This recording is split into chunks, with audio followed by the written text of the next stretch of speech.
Informasi lainnya, Saudara, Gubernur Sumatera Utara Bobi Nasution kembali menegaskan kesiapannya bila dipanggil KPK terkait dugaan korupsi proyek pembangunan jalan di wilayahnya. Sebelumnya, KPK tetapkan Kepala Dinas PUPR Sumut sebagai tersangka. Bobi mengaku sudah mengingatkan jajarannya untuk tidak korupsi, juga meminta semua pihak mengontrol diri terkait jabatan dan wewenang masing-masing. Bobi juga siap bila sewaktu-waktu dipanggil KPK soal ditetapkannya 5 orang terkait korupsi proyek jalan di Dinas PUPR Sumut. Hingga kini Bobi menunggu surat pemanggilan. Ya, tadi saya sampaikan, kan kemarin juga sudah jelas ya, kalau ada aliran dana ataupun kalau butuh keterangan, saya sampaikan kemarin, jangankan gubernurnya, semua ASN, semua yang memang kalau perlu memberikan keterangannya dipanggil, harus siap. Semua bupati, semua ASN, kalau perlu dipanggil, panggil silakan. Apa udah ada panggilan dari KPK? Ada surat panggilan dari KPK, Pak? Ya jangan tanya saya.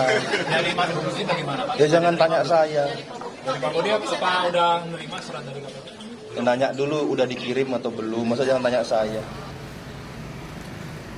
KPK kembali menggeledah kantor PUPR Sumatera Utara pada Selasa siang. Saudara, penggeledahan terkait dugaan korupsi proyek pembangunan jalan menyeret Kadis PUPR Topan Ginting yang disebut-sebut orang kepercayaan Gubernur Sumatera Utara Bobi Nasution.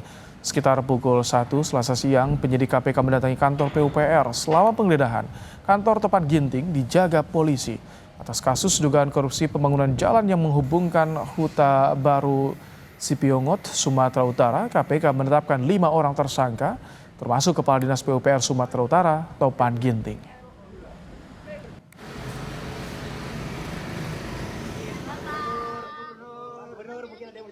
Gubernur Sumatera Utara Bobi Nasution menjawab tudingan kedekatan dirinya dengan Kepala Dinas PUPR Sumatera Utara, Topan Ginting, yang sudah ditetapkan tersangka kasus dugaan korupsi proyek jalan di Sumatera Utara.